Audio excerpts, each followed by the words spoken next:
Give me silence, water, hope. Give me struggle, iron, volcanoes. Neruda. The first morning. This is the most beautiful place on earth. There are many such places. Every man, every woman carries in heart and mind the image of the ideal place, the one true home, known or unknown, actual or visionary.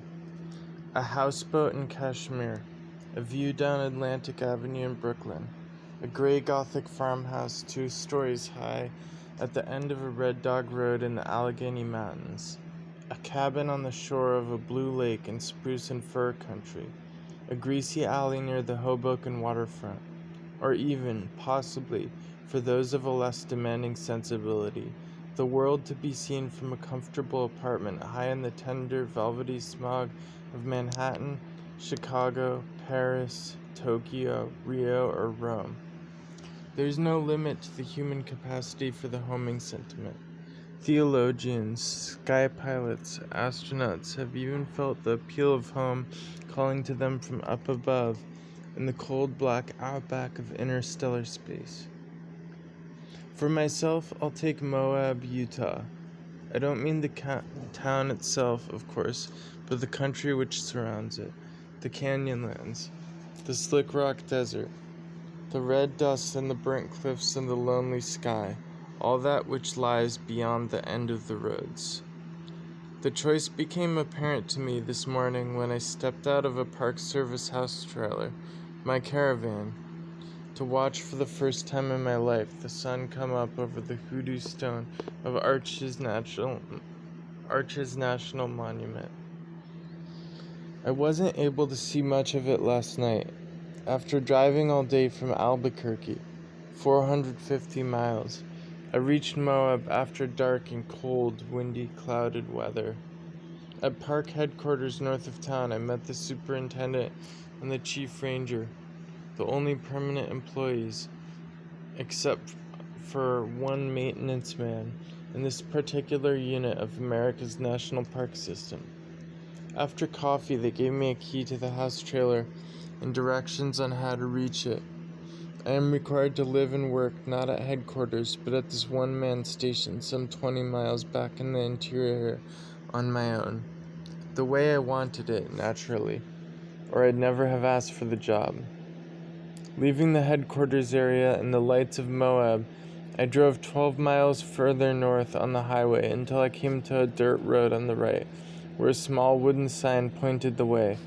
Arches National Monument, 8 miles. I left the pavement, turned east into the howling wilderness. Wind roaring out of the northwest, black clouds over the stars. All I could see were clumps of brush and scattered junipers along the roadside. Then another modest signboard. Warning, quicksand. Do not cross-wash when water is running. The wash looked perfectly dry in my headlights. I drove down, across, up the other side, and on into the night. Glimpses of weird humps of pale rock on either side, like petrified elephants, dinosaurs, Stone Age hobgoblins. Now and then something alive scurried across the road.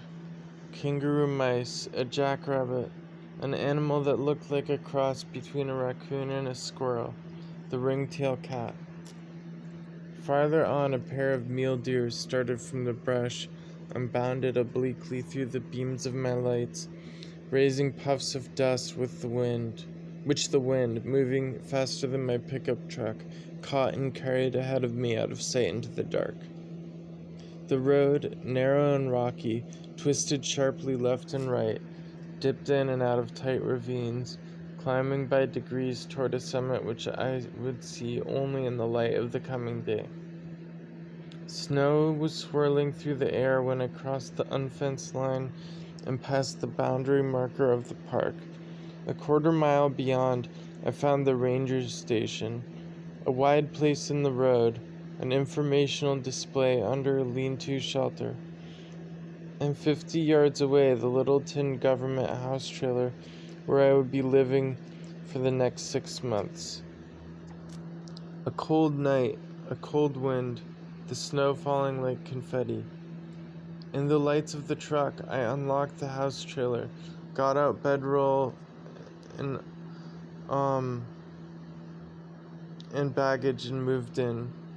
By flashlight, I found the bed, unrolled my sleeping bag, pulled off my boots, and crawled in and went to sleep at once.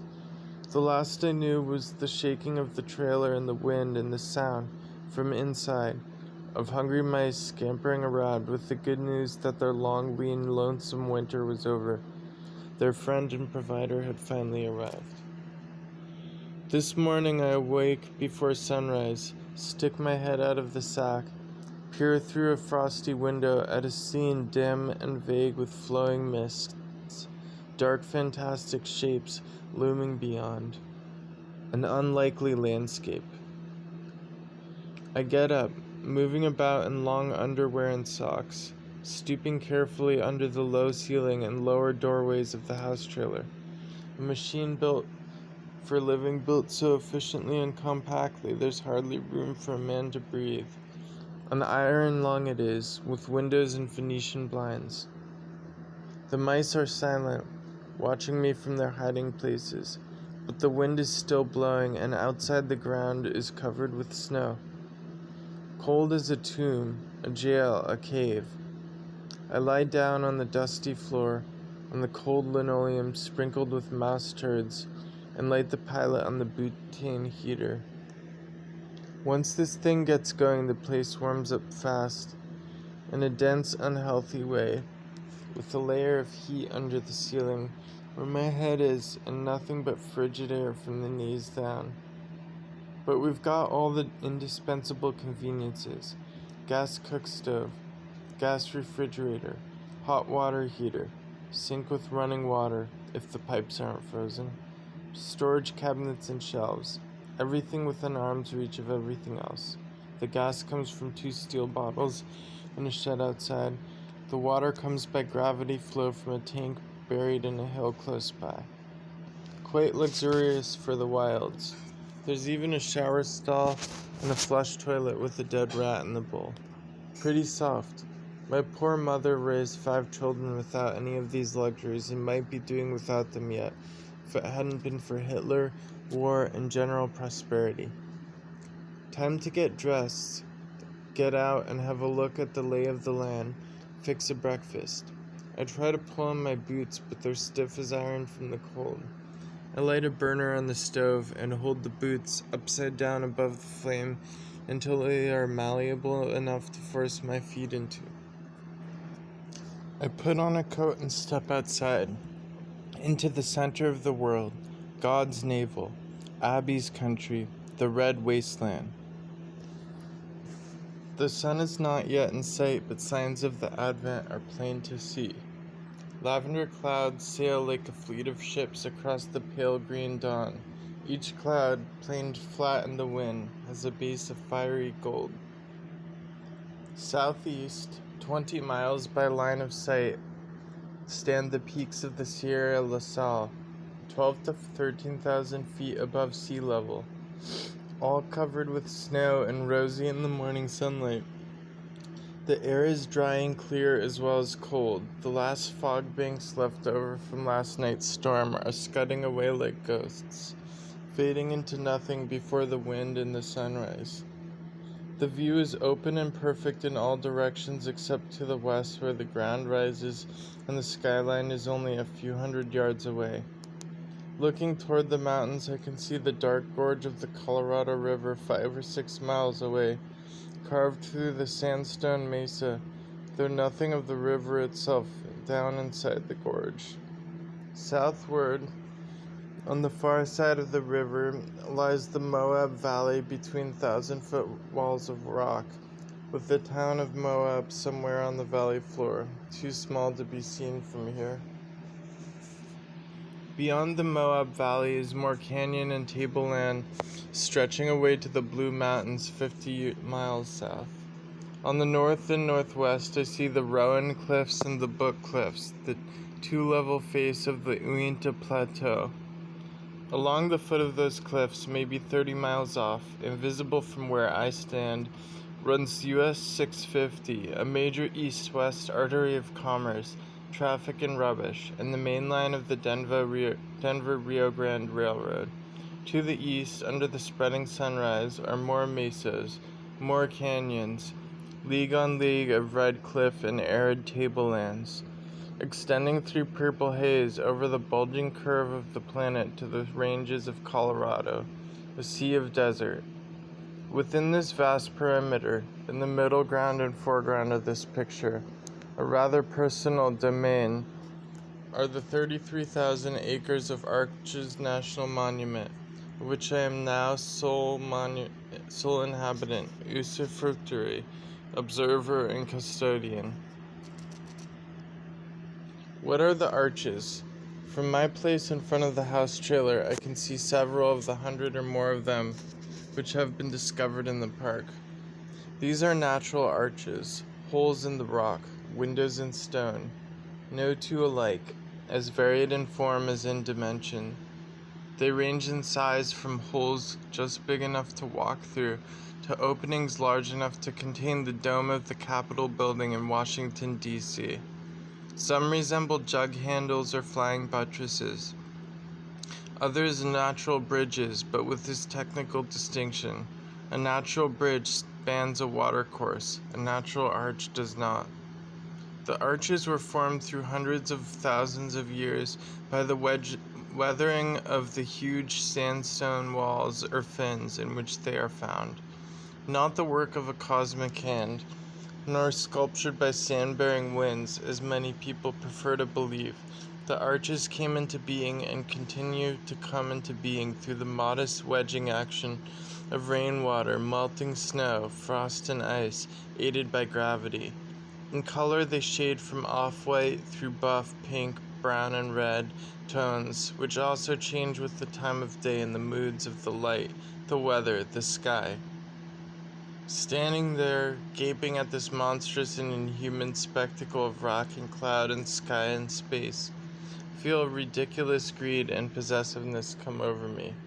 I want to know it all, possess it all, embrace the entire scene intimately, deeply, totally, as a man desires a beautiful woman.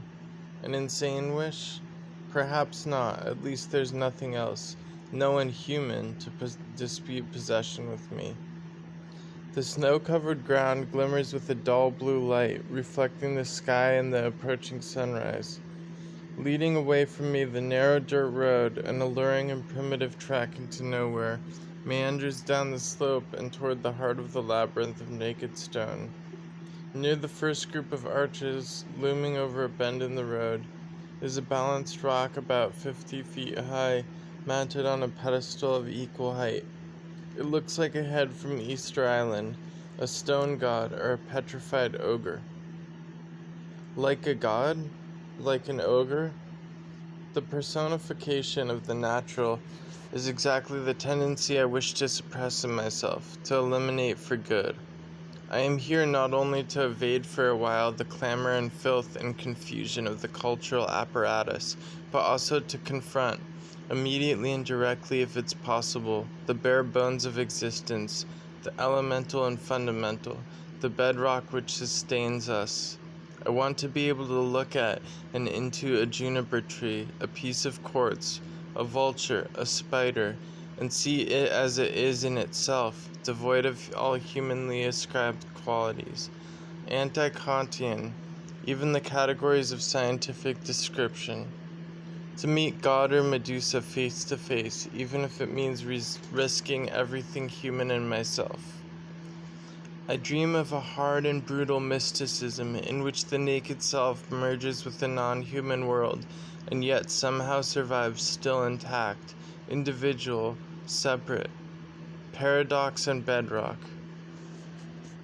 Well, the sun will be up in a few minutes and I haven't even begun to make coffee.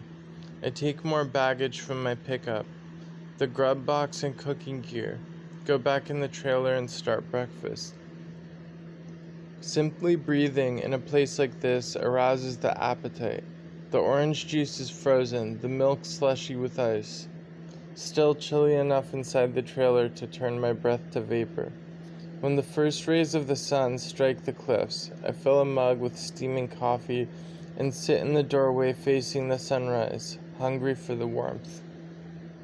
Suddenly it comes, the flaming globe, blazing on the pinnacles and minarets and balanced rocks, on the canyon walls and through the windows in the sandstone fens.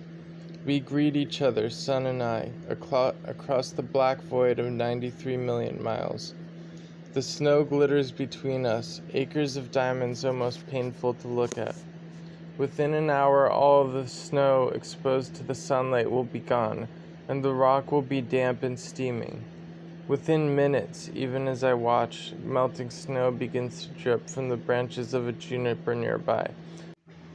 Drops of water streak slowly down the side of the trailer house. I am not alone after all. 3 ravens are wheeling near the balanced rock, squawking at each other in the dawn. I'm sure they're as delighted by the return of the sun as I am, and I wish I knew the language. I'd sooner exchange ideas with the birds on Earth than learn to carry on intergalactic communications with some obscure race of humanoids on a satellite planet from the world of Betelgeuse. First things first, the ravens cry out in husky voices, blue-black wings flapping against the golden sky. Over my shoulder comes the sizzle and smell of frying bacon. That's the way it was this morning.